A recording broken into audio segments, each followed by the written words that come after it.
એક એવું ATM machine કે જેમાંથી નહીં નીકળે રૂપિયા, જેમાં નહીં સ્વાઇપ કરવું પડે એટીએમ કાર્ડ. આ એક એવું અનોખું એટીએમ મશીન કે જેમાંથી નીકળશે ગાયનું શુદ્ધ દૂધ. આ વાત સાંભળીને જરૂર આશ્ચર્ય અને નવાઈ લાગશે, પણ કંઈક આવું જ મિલ્ક એટીએમ તૈયાર કરવામાં આવ્યું છે ભુજમાં.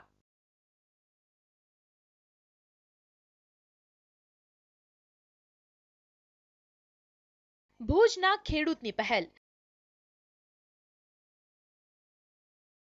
કચ્છમાં મિલ્ક એટીએમ 10 થી 100 રૂપિયામાં મળશે દૂધ. કચ્છની ખેતી પછી સૌથી વધુ લોકો પશુપાલન ક્ષેત્ર સાથે જોડાયેલા છે.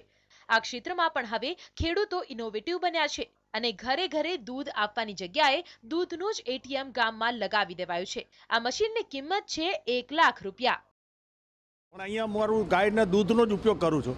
એટલે ઘણાને એમરજન્સીમાં જોતું હોય તો ગાયનું દૂધ બાળકો માટે જ્યારે અહીં લેવા આવે ત્યારે મને પોતાને એમ થયું કે આ દૂધનો જો અહીંયા કાંઈ હું વ્યવસ્થા કરું, કમાવાનો વિષય નથી આની અંદર, પણ એક વ્યવસ્થા જે મારું દૂધ છે એને કેમ લાંબુ ટકી શકે અને ઘરે ગાયનું દૂધ એના ઘી માખણ બધું જ ઘરેથી ઉતરી શકે એ પ્રકારનું આખું દૂધ હશે એના માટે મેં એટીએમ ચાલુ કર્યું છે.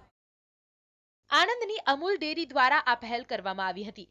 આણંદમાં એટીએમ મિલ્ક સેન્ટર શરૂ કરાયું હતું, તો કચ્છ જેવા દુર્ગમ ગણાતા વિસ્તારમાં કોઈ ખેડૂતે આવી પહેલ કરી હોય તેવી આ પ્રથમ ઘટના છે.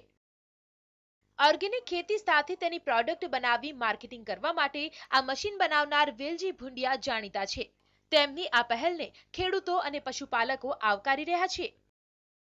જે આવા સોસાયટીની અંદર આવા જો એટીએમ ગોઠવવામાં આવે અને એની દૂધ છે એ ગોપાલક પોતે શુદ્ધ દૂધ એની અંદર રાખી, એની અંદર કેપેસિટી છે કે 500 લીટર 400 લીટર 200 લીટરની કેપેસિટીના આવે છે, તો એવું 200 લીટર દૂધ એમાં નાખી આવે અને જેનું જેટલું પણ જે છે એ કેશ પૈસા આપી અને એટલે એકાઉન્ટની ઝંઝટ છે એ ગોપાલક ક્યારે કરી શકતો નથી. એ સમસ્યાનું સમાધાન ઉપભોક્તાને શુદ્ધ દૂધની જે ગેરંટી જોઈએ છે એ પણ એ આપી શકે છે. ખેતી કે પશુપાલન ક્ષેત્રે કચ્છમાં ક્રાંતિ એ હવે કોઈ નવી વાત નથી. અનેક ખેડૂતોએ નવી પહેલ કરી અન્યને નવી દિશા આપી છે. ત્યારે પશુપાલન ક્ષેત્રે કચ્છમાં હાલ જ્યારે ડંકો વાગી રહ્યો છે, ત્યારે એક પશુપાલક ખેડૂતની એટીએમ મશીનથી દૂધની પહેલ એ એક નવી ક્રાંતિ સમાન જ છે. જય દવે, TV9 ભુજ.